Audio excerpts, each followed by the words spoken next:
Ay, perdón.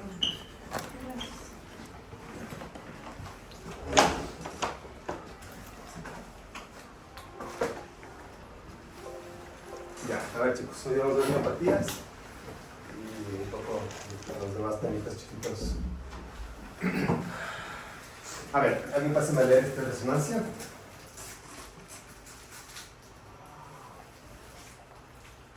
¿Qué es? ¿Qué secuencias?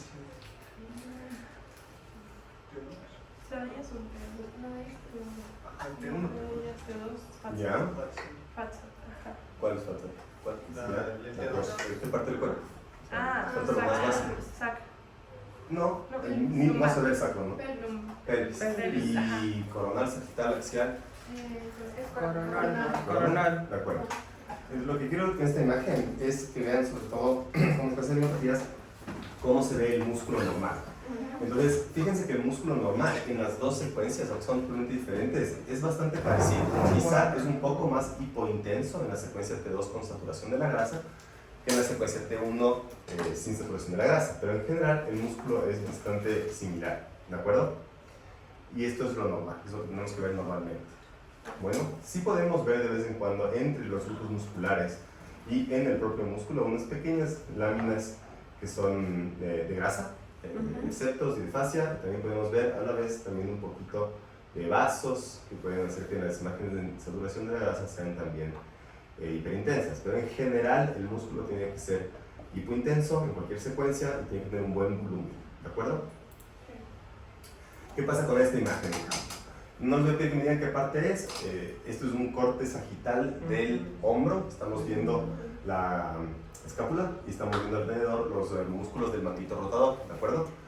Si les digo que esta es una secuencia, da igual lo que les diga, ya vimos que el músculo se va a ver igual en cualquier secuencia, pero digamos que es una secuencia T1 y tal vez para eso es importante. ¿Qué le está pasando al músculo? Desde aquí para allá. Está cambiando de intensidad. Está llenándose de grasa, ¿de acuerdo? Exacto. Y hay básicamente dos cosas que están pasando. O sea, se está infiltrando, esa es la palabra correcta, infiltrándose de grasa. ¿Y qué le pasa al volumen del músculo? El volumen está disminuyendo, está igual, está disminuyendo, ¿verdad? Entonces aquí tenemos dos patrones de afectación del músculo con grasa, que es que se atrofia y se infiltra de grasa. No necesariamente van los dos a la vez, pero generalmente se infiltra primero y se atrofia después, ¿ok?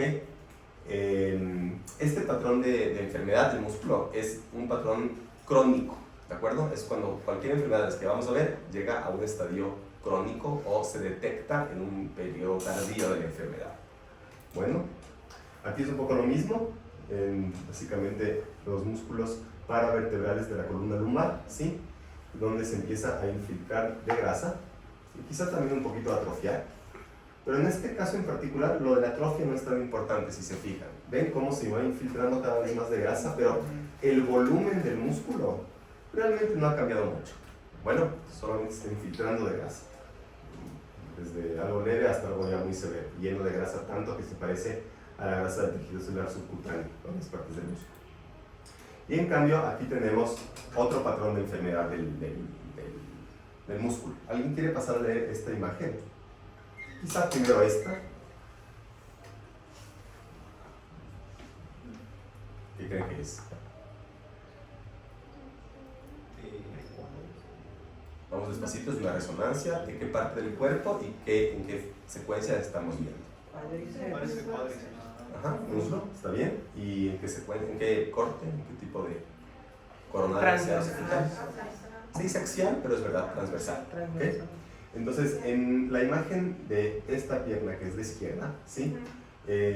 Esa flecha está señalando un músculo en particular del cuádriceps, que es este de aquí, ¿sí? ¿Qué es cuál?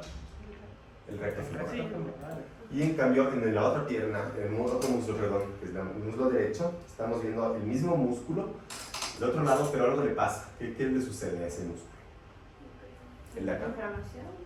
No nos adelantemos, no hemos dicho hasta ahora la palabra inflamación, digamos. Hiperintensidad. Hiperintensidad, ¿de acuerdo? En una secuencia que es difícil de saber, es verdad, Sí. pero más o menos nos podemos ya ir imaginando, ¿no? O sea, estamos viendo una secuencia que es, por lo menos tiene saturación de la grasa, eso sí podemos saber, porque parece que todo está oscuro, con lo cual la grasa también se ha vuelto oscura.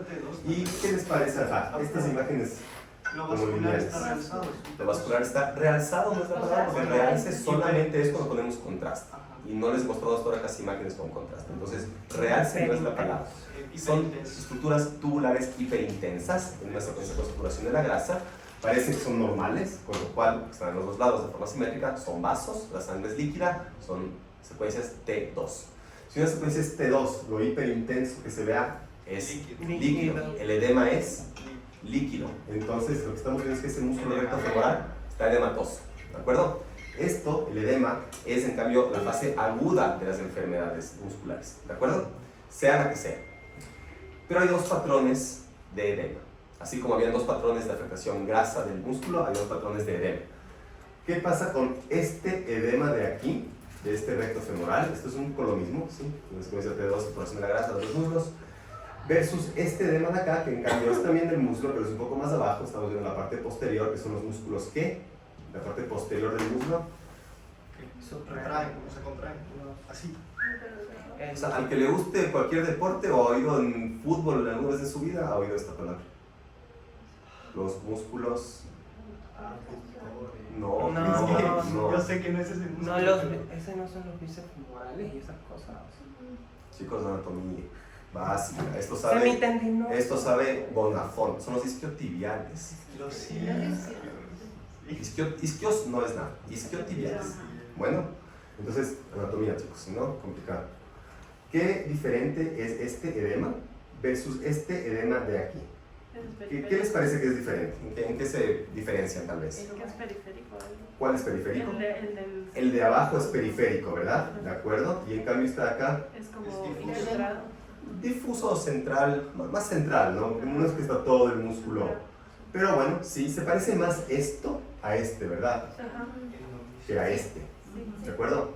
Este tipo de edema se llama patrón de edema miofibrilar.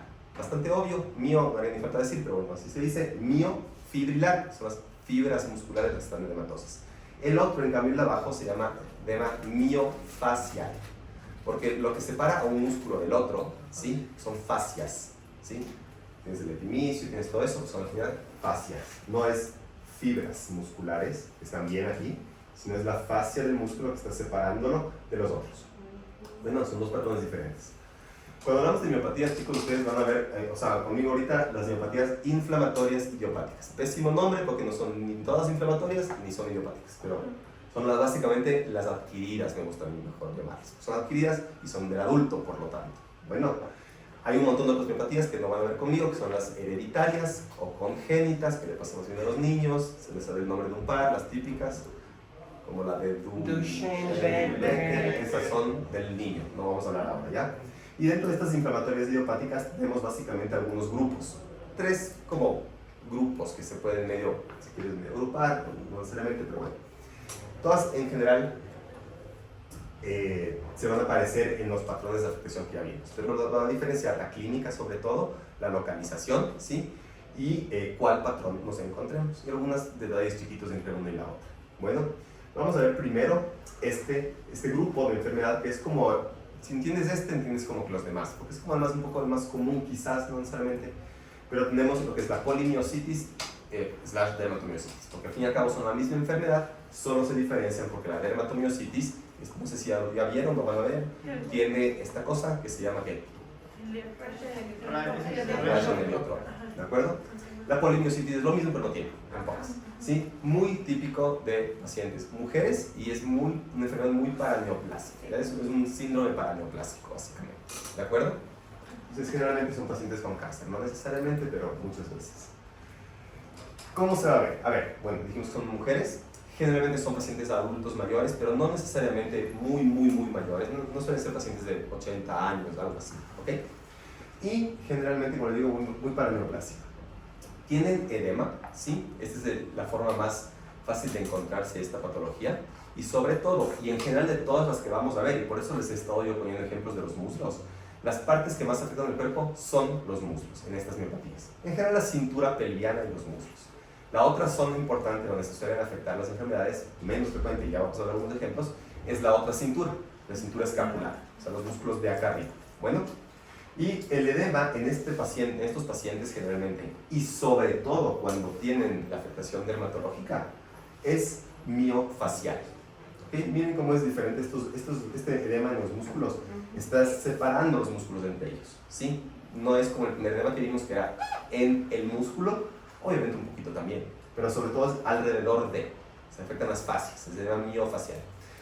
Y ahí para preguntarles dos cosas. ¿Por qué creen que vemos edema primero en estos pacientes y no les estoy mostrando imágenes de grasa? Uno. Y la segunda, ¿por qué creen que es miofacial? Por pura lógica. Son cosas bien lógicas. A ver si es que prestan atención. Piensen despacito, vean la clínica del paciente.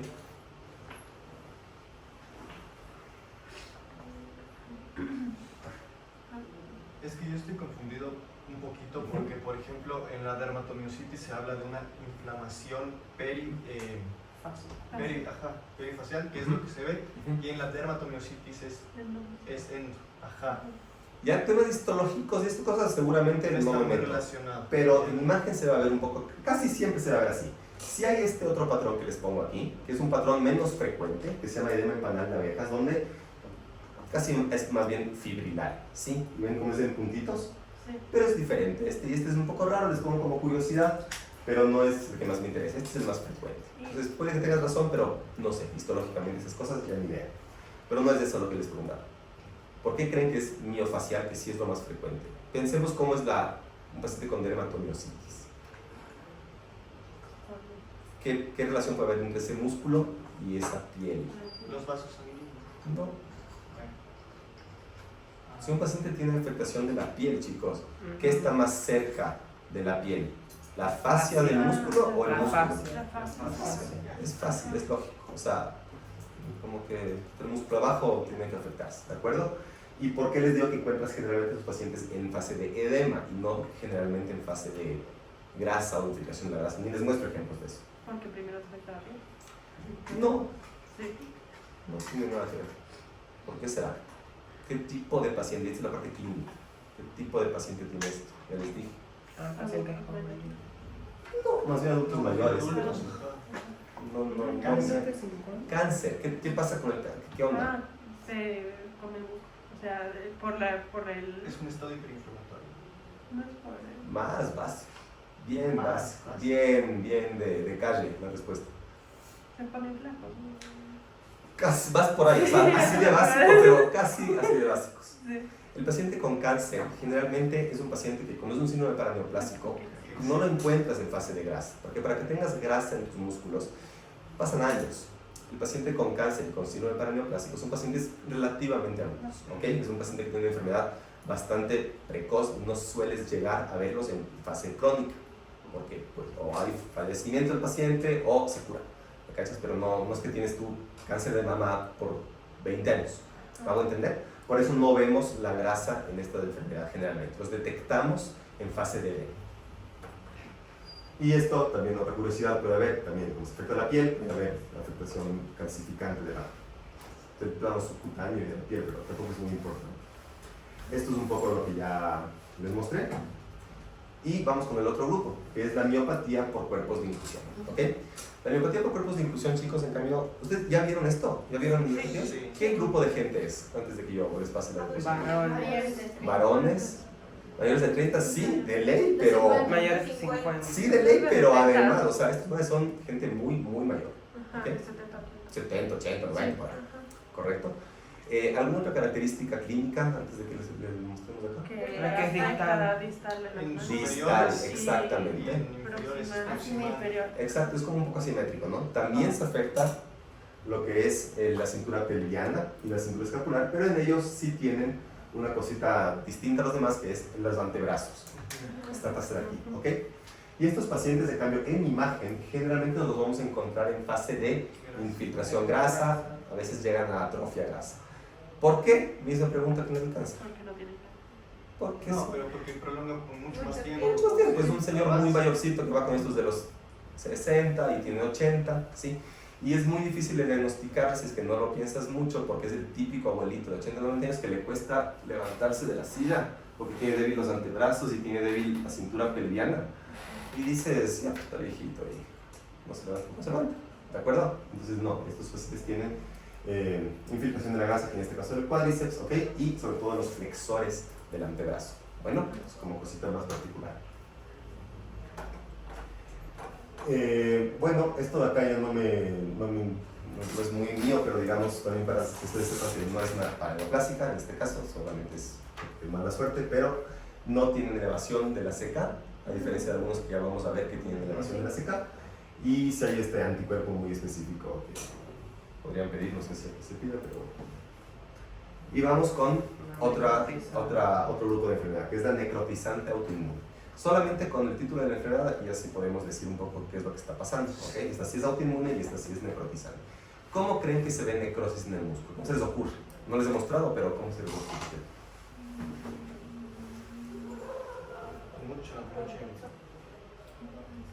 Hipointensidad. Hipointensidad puede ser, pero ¿en qué secuencia entonces? T1. ¿Por qué? O sea, ¿por qué hipointensidad en T1? Que están bien. Pero ¿por qué? Porque yo diría que más bien hay muchísima inflamación porque está pasando la autoinmunidad, entonces tiene que haber mucha irrigación para que se pueda dar la necrosis, entonces a lo mejor en T2 se vería mucho más inflamación y en T1 no.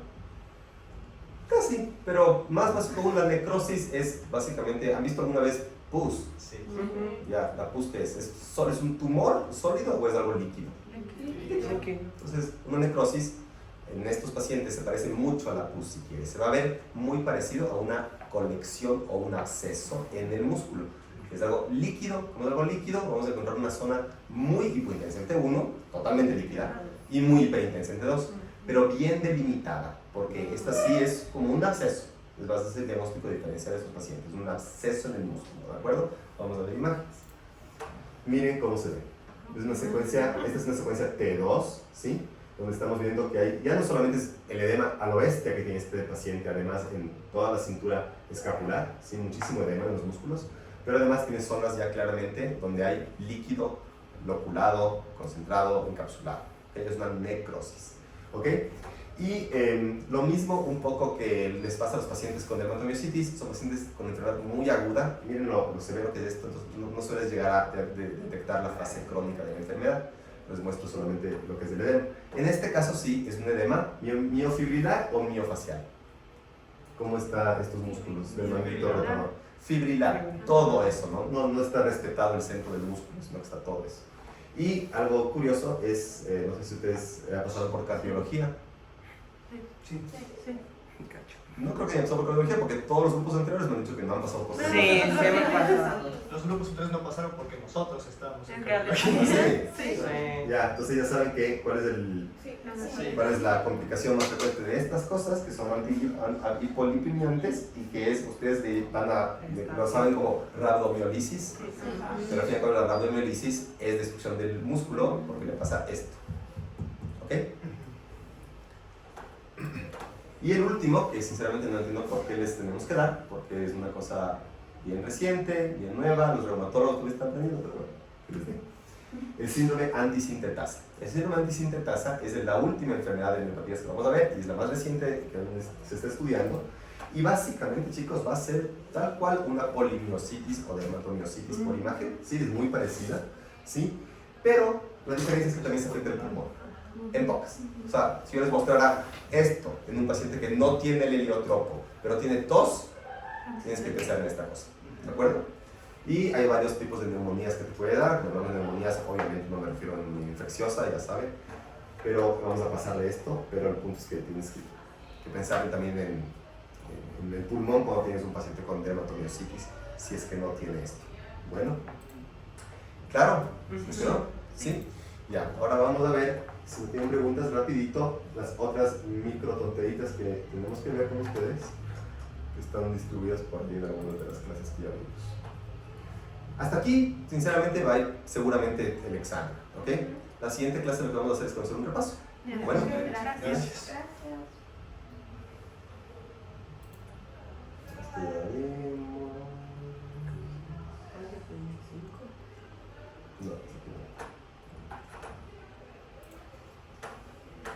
es no ver en la pantalla.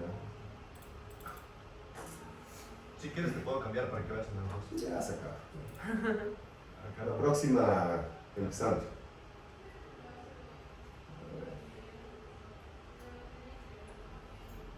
Esto ya vimos. Vamos con microtemas que me quedaron pendientes, ¿ok? Solo para que sepa que les he dado. Polimialgia reumática, chicos. ¿Ya vieron eso? ¿Van a ver? Sí. Seguramente vieron la primera semana o la segunda semana. por ahí. No, Ah, hoy vieron. Ya, cuéntenme un poquito rapidito. ¿Quién es? Mayores de 50. Mujeres. Mujeres. Asociada a críticos de células gigantes. Sí. Sí, Sí. el índice Eso me he enterado ahorita. ¿Sí? Sí, ¿Vale? Sí. Qué loco. Ya. ¿Y cómo es clínicamente estos pacientes? ¿Qué es lo que...? Dolor. Ajá, inflamación. Rigidez, ¿no? Rigidez. Es dolor que simula rigidez. Es inflamación sin daño muscular. ¿De acuerdo? En imagen, muy poquita cosa, chicos, pero sí se han encontrado algunos hallazgos en imagen. Bueno, la clínica ya se la saben, sí. Ah, es verdad, yo mismo he tenido eso, pero como no me importa, no me acordaba. Ya.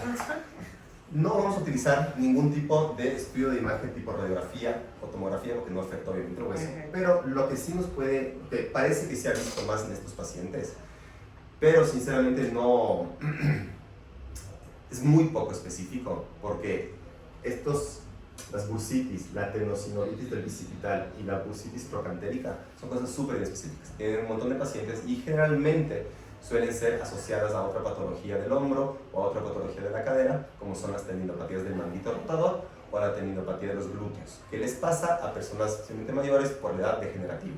No suele estar relacionado a esto, pero es verdad que en la polimialgia reumática sí se encuentra. O sea, pacientes que claramente tienen polimialgia reumática, si le haces imagen puedes encontrarte esto, ¿ok? ¿Y qué son? Bueno, bursitis subacromial, que me imagino que se imaginan dónde está. ¿Dónde está? Claro, En el hombro. en el hombro, Sí. debajo del acromion, ¿de acuerdo? Debajo del ¿Cómo se acromion. vería una bursitis en una secuencia T1 sin saturación de la grasa, por ejemplo? Hipointenso, ¿de acuerdo? En T2, Hipertenso.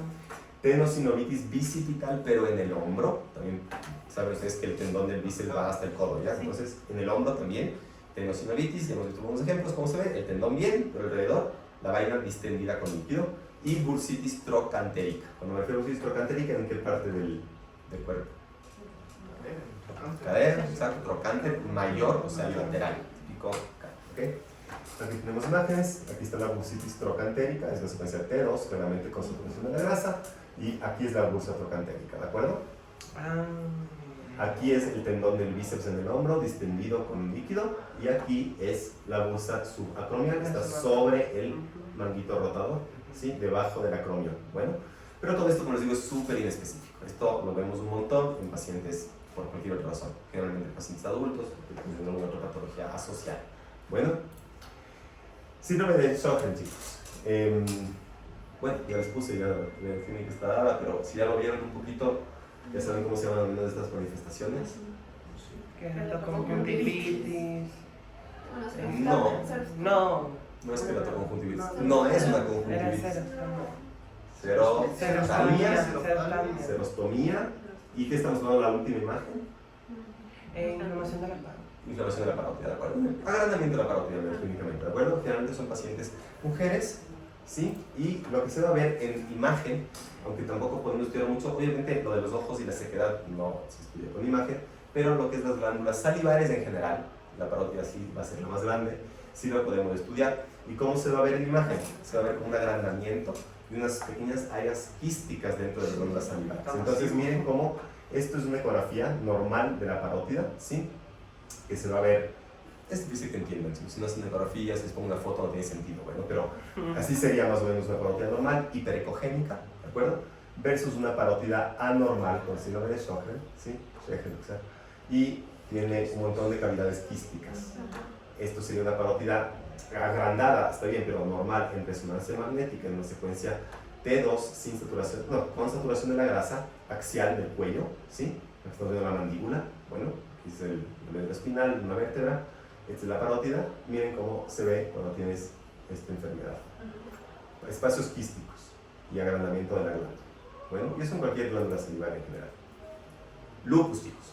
Lo mismo, pacientes femeninas, ANA positivo, ¿sí? Aquí se va a ver básicamente, hay gente, no es que confunde, pero es una cosa que se dice mucho, esto de patología no erosiva, ¿sí? No sé si lo han oído, como que se parece mucho a una artritis reumatoide, pero no erosiva, ¿de acuerdo? ¿Y qué es lo que vamos a tener? Es una patología, como es no erosiva, lo que sí tienes es una buena sinovitis que puedes tener en los pacientes, ¿ok? La puedes detectar solo clínicamente o también te puede hacer falta de los estudios de imagen, igual que en la artritis reumatoide, para confirmarla. Esta imagen la hemos visto 1000 veces. Sinovitis en artritis reumatoide o en esta se va a ver como nervio articular, medio carpiano, intercarpiano en la muñeca y también como tenosinovitis, ¿de acuerdo? Entonces en eso no cambia. La diferencia es que es otro tipo de paciente, ¿sí? Y es no erosiva y suele no llegar a ser deformante. ¿Ok? En la ecografía también tenemos un poco lo mismo que ya vimos, tenosinovitis, ¿sí? No suele ser deformante excepto cuando hace esta cosa, ¿sí? Que ya hablamos de empezar la clase, dijeron el nombre inclusive, propatía de Yakudo, donde sigue sin ser erosivo. Aquí el problema no es la articulación, el problema es una hiperlaxitud ligamentaria, tendones, todo eso. Entonces básicamente se te cae, por eso es como que medio recuperable, digamos, esta deformidad. Y no solamente es esta, que es la típica entráfala cubital, que es el cúbito, sino pues un poco todas las que podemos ver en la artritis reumatoide que les mostramos antes. Ahora vamos con otro grupito de enfermedades chiquitas. Creo que estaba...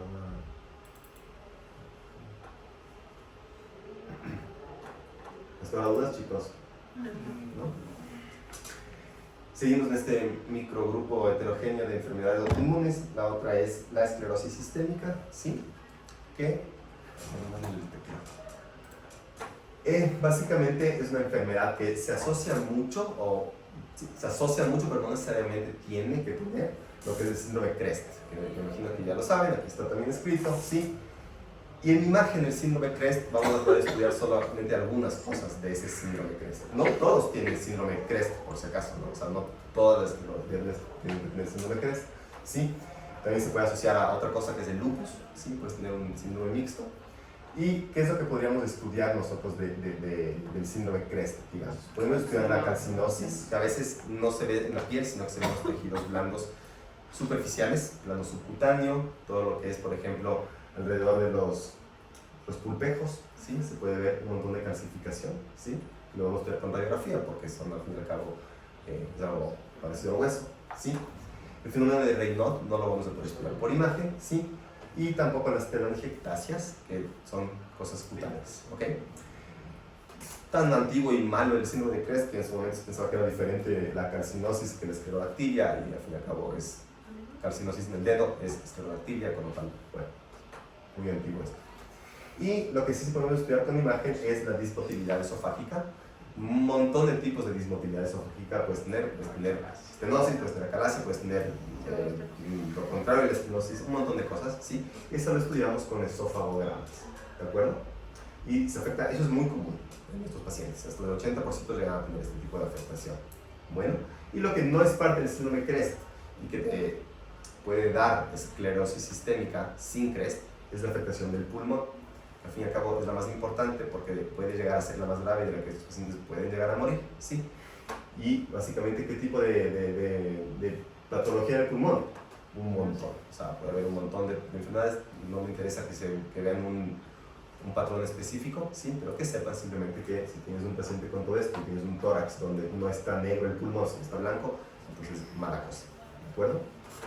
Y obviamente también vas a tener patología mucho más inespecífica, ¿sí? Que no es ni CREST ni muy definitoria de esclerosis sistémica, y es la mialgia. Ni siquiera llega a tener sinovitis, ni siquiera llega a tener miositis, mialgia, dolores articulares. Dime. Si es que, digamos, en el examen nos muestras una TC de pulmón y tenemos que distinguir entre afectación pulmonar de dermatomiositis o el CREST, ¿cómo? No te voy a poner. Okay. No es momento. Okay. ¿Ya? Háganse reumatólogos y entonces será momento. Bueno. Ok, esto ya lo vimos. Vamos con la enfermedad relacionada a IgG4. ¿De acuerdo? Que ese es otro de las enfermedades que tenemos que ver.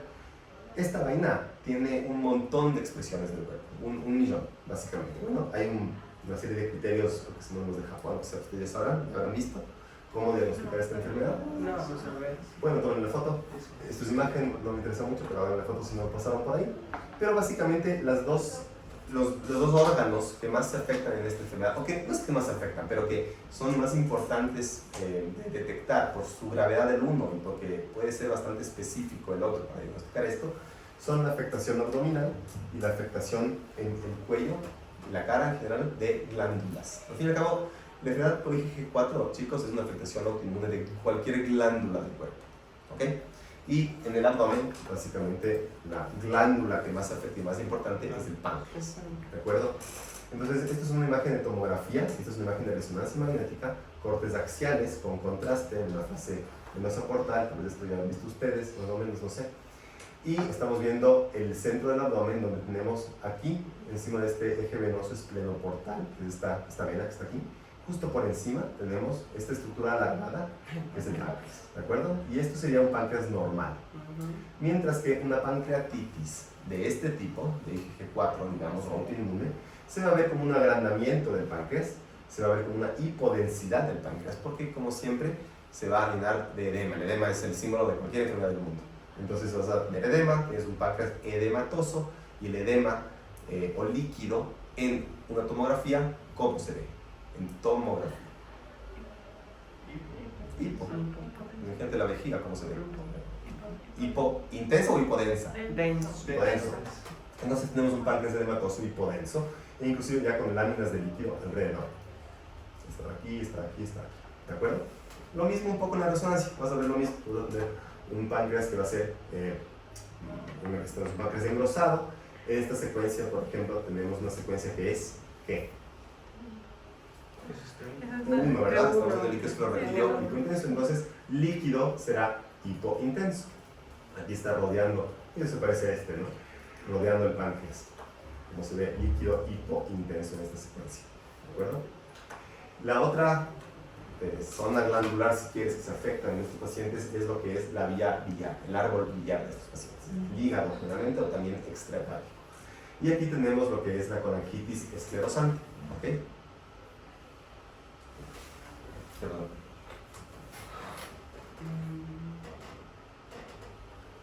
Ya, entonces, en este caso lo que suele pasar es que hay zonas de estenosis del árbol biliar y antes de la estenosis, dilatación del árbol biliar. ¿Dónde? Cualquier punto. Puede ser, como digo, en el colédoco, puede ser en el conducto pancreático principal, puede ser en la vía biliar intrahepática. No sé si es que la anatomía me están siguiendo un poquito. Sí, me he pasado por eso. ¿Okay? Aquí tenemos un ejemplo, digamos, normal. Y aquí tenemos varios ejemplos anormales, ¿no? Tenemos aquí una estenosis, donde ya no se ve, directamente no se ve este conducto. Acá también tenemos una imagen más bien medio normal, ¿sí? Versus una anormal. Tenemos estenosis de conductos, ¿ok? ¿Saben qué es esto? ¿Y qué es esto? ¿Dónde? ¿Qué tipo de estudio es? ¿Me refiero? Este es la CEPRE, ¿no? Que nos damos cuenta siempre por el tubo, está por ahí metido por la boca, ¿no? Por la boca y por atrás. ¿Y esta? ¿Y esta también? Eso es una colangiografía. ¿Colangiografía? Colangiografía, correcto. Es una secuencia, son secuencias coronales, a veces 3D, muy potenciadas en T2. O sea, lo que es líquido se va a ver muy brillante, más que cualquiera de las otras que les he mostrado. ¿De acuerdo? Bueno, esto también, no confundir la colangitis esclerosante de estos pacientes con la primaria, que suele ser de pacientes que vienen con Crohn. ¿Okay? Son dos grupos diferentes de pacientes, pero clínicamente se ven muy parecidos. Bueno. Y en el cuello les dije que en el cuello y en la cara las glándulas que se afectan en cambio son otra vez las glándulas salivales, pero también las glándulas lagrimales, ¿de acuerdo? ¿Y cómo se va a ver? Va a tener un nombre propio, inclusive estas expresiones de la enfermedad, pero se van a ver como igual engrosamiento, en este caso aquí de la glándula lagrimal y en otros casos, ¿no? También las parótidas o las glándulas submaxilares se van a ver como engrosadas, se pueden ver con edema, ¿sí? Lo mismo que se vería bastante parecido a lo que ya vimos antes en otra enfermedad, ¿de acuerdo? Y el último grupo, chicos, y ya con esto ya vamos a terminar, que son las vasculitis. ¿Pasaron ya por eso o todavía no? No, Eso no todavía se ve. Bueno, entonces está bien porque esto es una súper micro basura de incluso, pero bueno, para que más o menos de cache. Básicamente tenemos tres grupos de vasculitis, según el tamaño del vaso que se afecta. Sí, de mediano vaso, de pequeño vaso y de gran vaso. ¿Ok? Dije todo al revés. Desde pequeño vaso, en imagen, no vamos a poder detectar el estudio directamente del vaso, sino vamos a ver lo que le pasa al órgano que está afectado por ese vaso dañado. ¿Sí? Y hay básicamente dos realmente órganos, si quieren, que se afectan más con este tipo de enfermedad, y son los riñones y el tracto respiratorio, sobre todo el superior. Bueno, básicamente tenemos la que me interesa, hay varios grupos de estas, pero la que me interesa sobre todo es la granulomatosis con poliangelitis. Bueno, ya no decimos Wegener porque era medio nasilabaico. Entonces, ¿cómo se expresa? Hay que pensar que si un pequeño vaso se estenosa, básicamente lo que tienes es una especie de necrosis de ese órgano. Del riñón, que es lo que más se afecta, vas a tener hematuria y un montón de vainas en el riñón que pasamos porque yo no puedo estudiar por imagen. Así que pregunten a un nefrólogo. Pero en el tracto respiratorio superior, también un poco en el inferior, se va a destruir el tracto respiratorio. Entonces, fíjense cómo, por ejemplo, no sé si han visto una nariz normal en una tomografía. Esta es una imagen de tomografía en un, ¿cómo es? Con ventana ósea, ¿sí? Axial, donde no hay prácticamente ya ningún corneo, básicamente. Sí, es tal cual como si hubiera... También se pierde el tabique, ¿no? Se pierde el tabique, se destruye. Esto es súper parecido a lo que verías en un paciente cocainómano, por ejemplo. Se destruye totalmente la parte interna de la nariz. Y también se afecta el pulmón, con interés a que se sepan los patrones pulmonares, pero con mismos. En la tomografía puedes encontrarte con un montón de patrones de afectación pulmonar. ¿Ok? La de mediano vaso, en cambio, vamos creciendo un poquito más, ya es un vaso que podemos estudiar. Hay básicamente dos que me interesa que se sepan, pero Kawasaki es la que más me interesa que vean porque es la que más podemos estudiar nosotros por imagen. Y la que se afecta es esa de ahí, que es ¿cuál? Pueden ver qué arteria es, esa que estamos ahí. Dice ya ahí las letras, no sé si cachan, pero... ¿Right qué? Coronario. No cerebral, pero coronario. ¿Recuerden? Estamos viendo el corazón y aquí estamos viendo la arteria coronaria derecha, ¿sí? Donde tenemos zonas de estenosis. ¿Okay? Y antes de la estenosis, una pequeña dilatación preestenótica. Lo mismo acá, aquí ya está mejor. ¿Okay? Esto es una angiotomografía, básicamente. ¿De acuerdo? Hemos puesto contraste al paciente por la vena, la tomografía es un corte coronal. ¿De acuerdo? Y la de gran vaso, este ya es muy fácil porque son vasos ya tucos, y básicamente tenemos dos, de células gigantes y de tracayazo. La de células gigantes, ¿sí? Básicamente la arteria que más se afecta con esa son las arterias temporales, típico de pacientes muy mayores que tienen como la arteria súper saltada, calcificada, básicamente, sí, muy inflamada, y podemos verlo tanto en los estudios Doppler, donde podemos estudiar la arteria que se le, alrededor de la arteria a la pared, se va a volver súper gruesa, entonces estenosa. Miren cómo hay zonas de estenosis, pero no de la pared hacia, sino dentro de la pared, básicamente, como si tuvieras ateromatosis. Bueno, pero en un lugar raráceo. Y aquí tenemos en cambio unos cortes axiales donde estamos viendo también la arteria, que es superficial, obviamente, esto es cutánea, es una cosa extracraneal, ¿sí? Y está inflamadísima, este es un estudio con contraste, donde vemos un montón de realces alrededor de esa pared. Y en cambio, la de Kawasaki esta, el tracayazo, perdón, el problema es en otras de las grandotas que tenemos, que son las carótidas. ¿De acuerdo? Lo mismo. Estenosis, y antes de la estenosis, dilataciones. Entonces, aquí podemos ver también cómo en este caso, inclusive se va más arriba, hasta el polígono de Willis, sí, pero en otras zonas es una zona de estenosis, todo lo que es estas arterias principales del cuello. Bueno, y se expresan de esa manera. Se acabó conmigo, chicos. ¿Les quedó claro? ¿Alguna duda? ¿No? Hoy acabamos en puntito. Entonces, la próxima clase hacemos un repaso, chicos, de preguntas, ¿sí? De lo que más o menos va a ir en el examen. Y ustedes van siguiendo los tres temas que hoy son principales, todo lo que es la primera clase, la segunda y las miopatías. De ahí voy a sacar la mediodía. Tal vez me animo y les pongo una de estas, pero sinceramente no. Mejor nos animamos.